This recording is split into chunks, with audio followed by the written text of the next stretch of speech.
I think this, I don't know.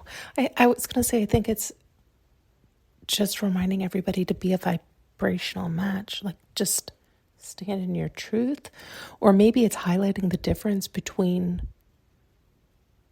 I was going to say men and women, but it's not. It's like maturity level. Or I don't know. I'm just going to explain to you what they keep showing. And I was going to say I can't see the thread through it, but that's not true. I can see the thread through it in all the scenarios, yet I don't understand the confusion. Oh, goodness. Clearly, I'm confused. Okay, so they continue to put me in scenarios, and they've even shown me some of my examples, like in my own life, where it's like, I will communicate, I'll show up, I'll put in the effort, but the other party is not doing the same. They're inconsistent. They aren't showing up. They aren't contributing to the relationship. They aren't. And so, of course, there's nothing there. Like, I have no problem walking away because there's nothing invested there. I was the only one who was investing in the relationship. I was the only one who was showing up. So it was like, there's nothing for me to be sad about. This isn't even a relationship. There's nothing here. Like, how can I explain this better? It's like every one of these scenarios, it was that same common theme where it was like the other party invested no time, effort, nothing. Like, I don't know how to verbalize it better. We'll just stick with that for now. Hopefully you understand. And so then they'll show me, and again, they're just putting me in all these scenarios. So I'm just going to use this language, but it's like, so then the woman moves on, and then the men are like sad and crying and like devastated and thought they were going to marry these women. And it's like, how would you ever possibly think that? You didn't even get to know them. You didn't offer them anything. You weren't there. Like, that's insane to think. And so that's why I thought it's a maturity thing. And are you just showing me all these scenarios as if, like, it felt like and looked like it was all adults, but it was like, oh, what, are we talking about kids having this mentality? Like, it's so insane. Like, it's like even a 12-year-old knows that you have to, like, even a 12-year-old boy knows you have to show up. You have to be interested. You have to engage. You have to participate. Like,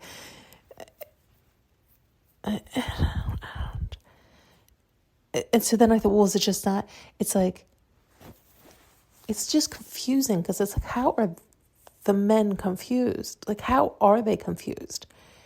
It's not a miscommunication. It's not even a misunderstanding. Like, how could you ever imagine you were someday going to be married to them when you never put in any effort? You didn't give them anything to miss. You weren't there to, you didn't, like, it doesn't even make sense. There was no real relationship. There was no effort. There was no consistent communication. There was no consistent chivalry or courting, or like, there was none of that. So again, so then it's a maturity thing, right? Like, they're just immature. They're low vibrational. They're, what is that? I don't even know what the few examples they showed me in my own life, it's like I had forgotten about. And a few were even like somewhat recent. And I'm like, oh my God, totally, because there is no emotion attached when it's like when you put your emotion in and you come at it with good intention and you just, it's like nothing's sticking. You quickly realize, But there's no reason for me to put my emotion in this. There's no reason for me to come in.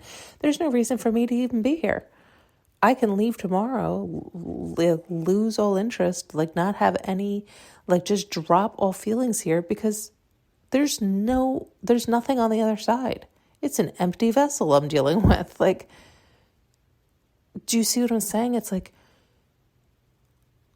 how do I explain this better? It's such a weird feeling and imagery. It's confusing. It's confusing that the men are confused. Like, I really don't understand it. Again, because it's like they're showing my stuff personally and random other and all as adults. I'm not talking about 12-year-old boys who are confused. Do you see what I'm saying? It's not like that's what it feels like in the sense that it's like that's what it's equivalent of. It's like a 12-year-old boy sending a note to a girl and then 2 years later showing up and being like, let's get married. What? Right? Like, it's like, and then the boy being devastated. You know, it's like the boy's mother would have to be like, oh my God, honey, were you talking to her every day? Did you show up? Did you take her on dates? Did you get to know her? Do you know anything about her? Oh no, I sent her a note 2 years ago. So I don't understand why aren't we getting married? Oh, honey, let me explain to you how it works, right? It's almost like they're clueless. Like, how do you not, as adults, know better? Like, it's so weird. That is really the best explanation because that is really the equivalent of what is coming through, yet it's not matching the package. Oh, maybe that's just what it's saying. It's just, that's why I thought it was an immaturity thing. It's like the package doesn't match the internal maturity level. So it's just a bunch of immature men. It's like that Peter Pan syndrome or that confusion and delusion or unhealed, right? Like that runner chaser. It's like they're just unhealed. Like they're a fucking disaster. They have done no growth inside. They've done no maturing. They've done no comprehending, no healing, no nothing. Like they're just idiots. This is, I don't know what the point is. It's not a vibrational match. It's not anything. It's like nothing.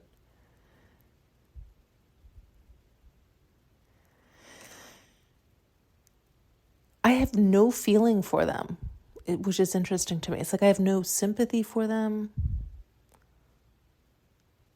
It's like I have no anger. I have no sympathy. I have no sadness. I'm not even irritated. I'm like confused.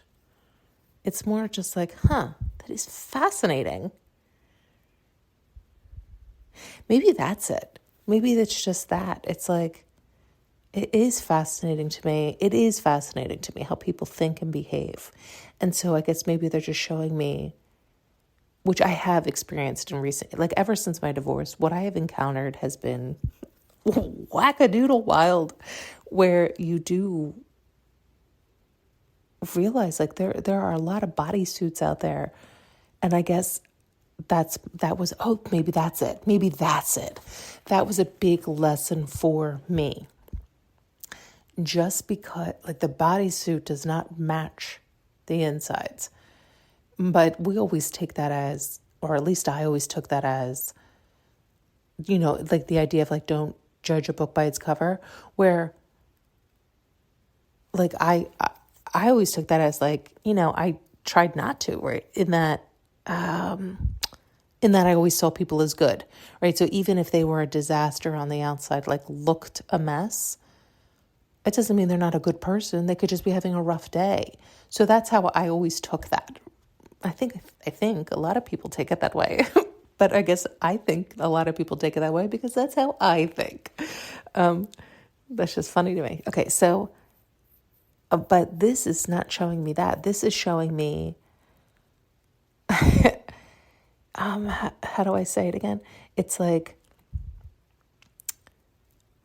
I'm expecting if you are an adult, right?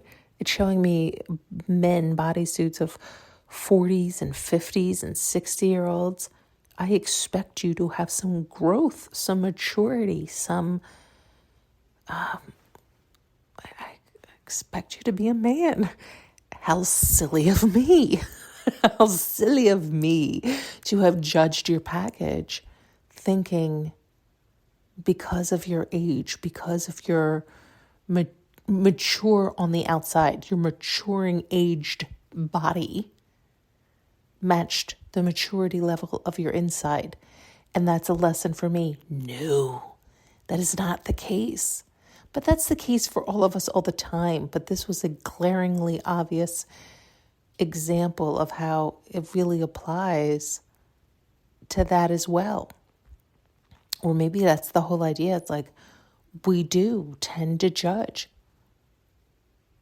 I guess it's another version of also I have to take off my rose-colored glasses. In other words, I was looking at it as a good thing.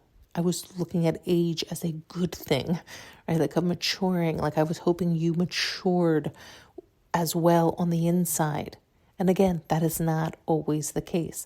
This is really funny, even this line of, words, because I'm thinking we also live in this culture where, God, I have such backwards thinking at times, don't I? Because I was just saying how I'm happy to be around aged bodysuits, matured bodysuits, thinking you've, again, wrong on my part to make that judgment, to make that leap, that you've also grown on the interior, that you have wised up. No, that's not always the case. And what's funny is, again, I'm thinking that is a good thing to age. So many people look at it as a bad thing, and they, we all do. It's like you want to take care of yourself, but I'm saying people go to such extremes to race against the clock in that they no longer look their age because they do such extreme measures. Some people, like I'm told often, I look so much younger than my age. I don't know about, anymore, but, and so what is it? But I'm not putting in, like I don't do Botox or fillers or any of that stuff. But that's what they're showing. So they're trying to get me to verbalize something here. But in our culture, it's like, I guess like the idea of wrinkles are bad. And so maybe that's good. Sorry, I'm explaining everything that we're our conversation over here. Can I just spit it out? My mind is going faster than my words. My mouth is able to keep up.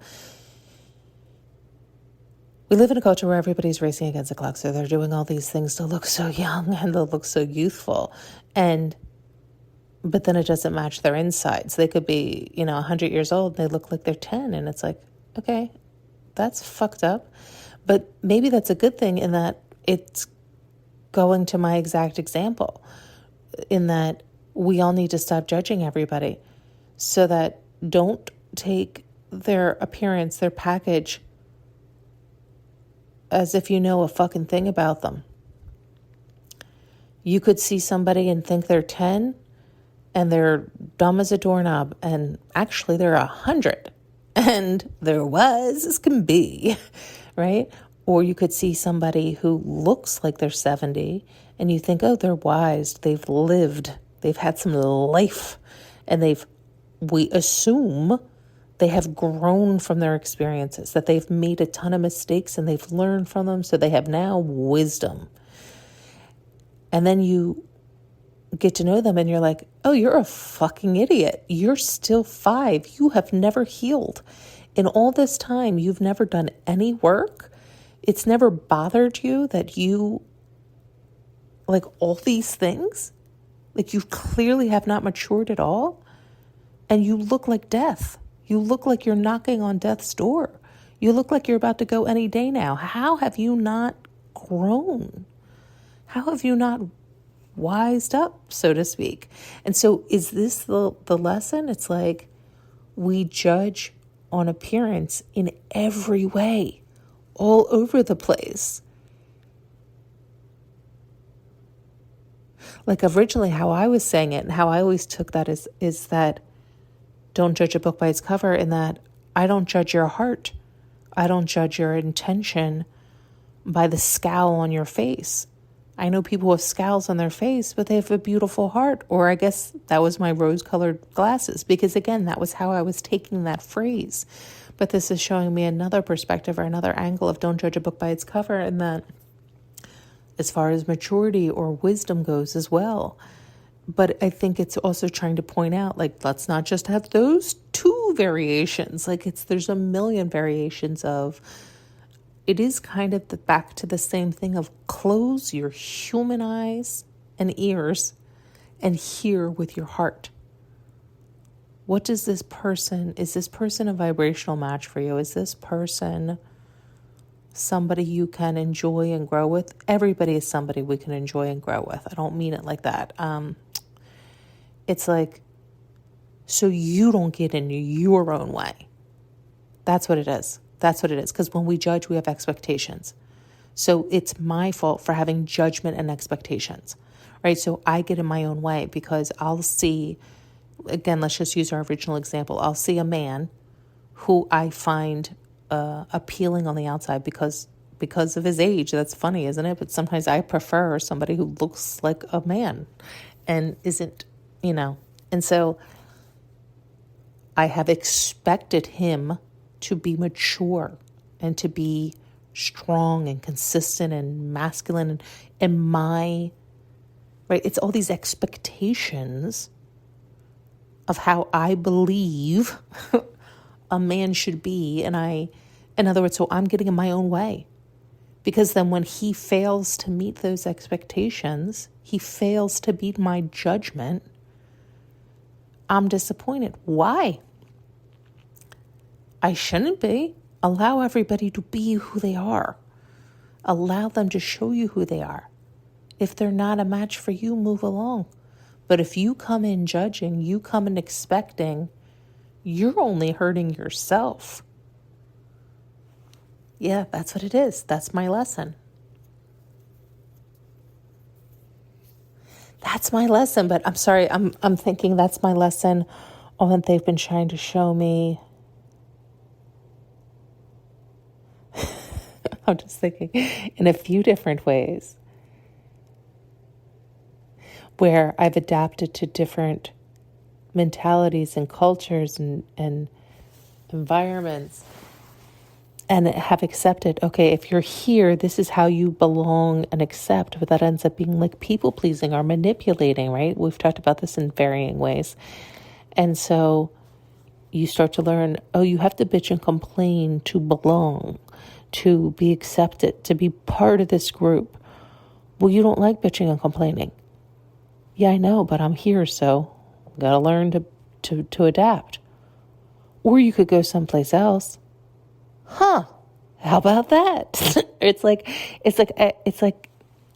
hadn't dawned on me. Like, it's almost like it's like there's so many things that haven't dawned on me, like other avenues or other ways or other options or other choices. Like, it's this idea of we end up pigeonholing ourselves. We accept what is instead of opening up our minds, opening up the world of possibilities, right? It's like we end up, it's a way of being lazy, right? Because oftentimes we do have to put forth effort. We have to change if we want a change. It's like, you don't like this environment, then fucking move. Well, I don't want to move. Okay, well then stop bitching about it. Right? Like, it's this idea. It is all of this idea of all these lessons. And it's all kind of comical to me because I know I have participated in what I'm considering ill behavior. That's poor behavior. It's poor behavior to adapt, which can sound funny because we're taught it's good to adapt. So, no, it's good to change. It's not good to adapt. Which is interesting. I'm not sure if that's accurate or true. It's like, I don't want you to morph or mold or shape into your environment and adapt to your environment and become like your environment. I want you to stay strong and true to who you are. And if the environment you're in isn't nourishing you or a match, then I want you to continue to change your location. I don't want you to change your environment. I don't want you to change the outside, right? So that's why they say adapt, in that they want you to shift the interior, which is good, your perspective. But I'm saying differently too. It's like, how can I say this? It's like going to a city that just does not suit you. And you keep going to city to city to city, and you're like, it's not suiting me. And then all of a sudden you're like, oh, why don't I move to the beach or to the mountains? Like, why do I keep moving to these cities when it's like, oh, the city isn't for me? It's like you just got so adjusted to living in cities that you thought you were supposed to live in cities. And it was because you had gotten, it's like, let me use me for an example for this, because this is it's like I grew up in the suburbs, and then I moved to the city in my early 20s. And I was like, oh my God, this is phenomenal. I loved all of the different people you would run into and all the different perspectives. And it was very eye-opening, and I loved the convenience, and I loved the availability. And there was just so many pluses to living in a city versus the suburbs. And I don't like to drive. So it was like, oh my God, you walk everywhere. I mean, there was just so many pluses that it just became like, oh, of course I have to, for the rest of my life, live in a city. I can't imagine going back to the suburbs, because in my mind, it was still the old mentality of, oh, in the suburbs, you just don't have easy access to things, and you are more sheltered, and you aren't exposed to so many ideas. But now that's no longer the case, right? We have so much access online, and everything has become so convenient and easy everywhere. It's not just in cities. But I hadn't, it's like, allowed that to catch up to my mental understanding almost. It was like, oh, I had that old way of thinking still. It was like, well, that was my experience, but that was then. This is now. And so you can still have all the pluses you loved, and you can live in a location you love, and da.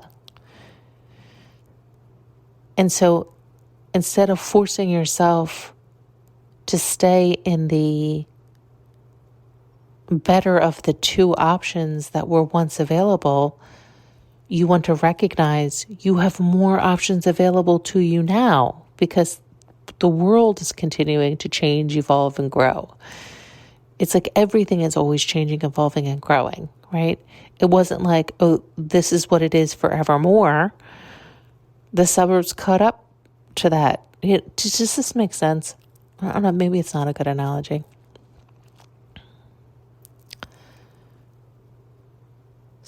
There's a lot of lessons in this one.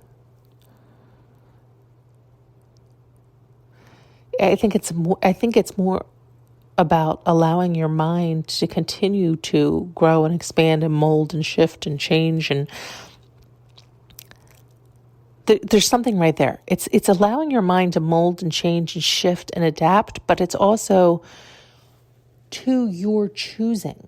So that maybe all these words, I'm not using them correctly in the sense that I'm trying to get across that I want you to consciously choose always in the here and the now, versus recalling what you used to know, right? Like that was what I used to know. So that was up to speed of what I know. Well, that's old news. That's no longer the case. Get up to date, right?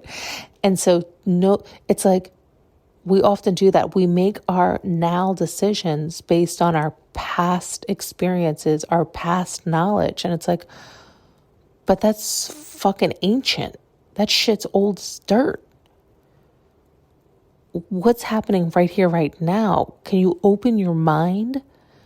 Or are you still pigeonholing and demanding things to fall into what you discovered or deciphered way the fuck back then? Because that's no longer relevant information.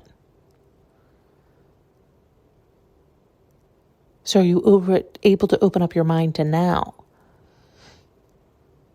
and the possibilities of more, what you actually want? I hope you can hear it there, because it's still not coming out like I'd like it to, in that, yeah, I'll have to work on that, because I feel like I'm just going to go in circles where I don't want you to adapt to what is, because what you think is likely not. What you think is likely based on your old decisions. It's not even caught up to speed. It's not even in the here and now. And if you're adapting to that old mentality, or keeping up with that old mentality, it's not even correct, first off. And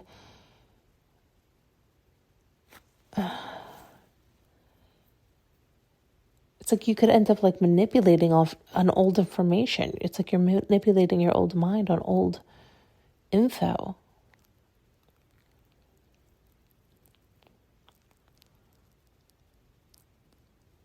Yeah, I think all of this is just back to, are you able to open up your mind and clear your mind? It's like you want to constantly reset. It's this idea of you always want to approach everything with fresh eyes. It's that idea. It's like, are you able to live in every here and now moment as if you've never been here before? That's hard to do. You don't realize how many preconceived notions you have, judgments you have, expectations you have, all these things. It's just, there's billions of them in us. So when you start to talk about them or see them, some of them are like obvious, like the ones I've been giving you these examples of. Don't judge a book by its cover. But you have billions of them going on. And so are you able to clear them out? Clear, cancel, and delete all of them. And be open to right here, right now, and experience every now moment in the fresh and the new? It's amazing when we can. I mean, there's times where I'm sure you're capable of doing that. But the more we can do that, the better off we are for our own sake. Sanity, health, enjoyment, fun. I think that's what all of this is. It was very specific lessons, but I think the broader message and lessons are to clear, cancel, and delete anything and everything you thought and reset in each moment and each experience and each now, so you can be here and now and live it with excitement and wonder and joy and taking it in as such.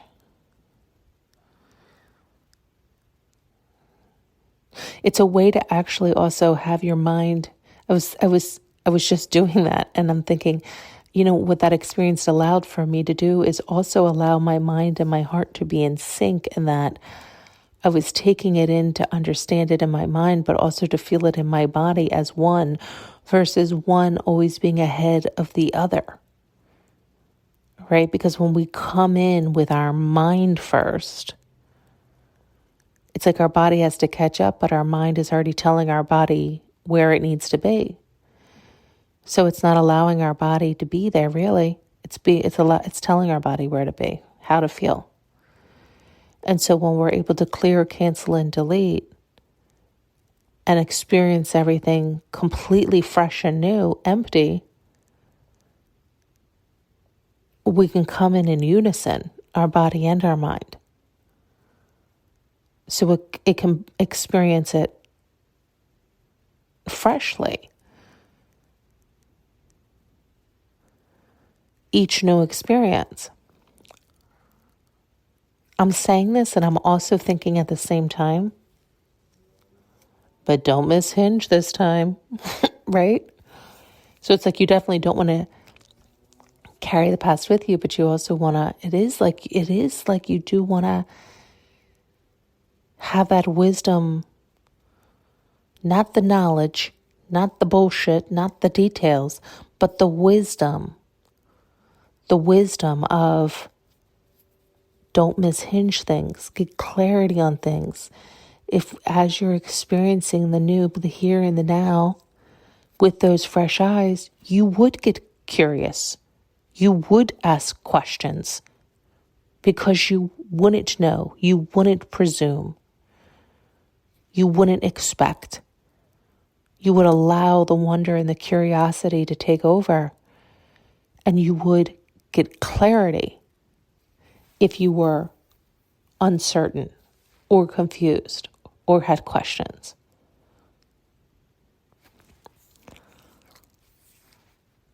So yeah, maybe this is a whole one about that, about how we reset ourselves. Oh, I love them.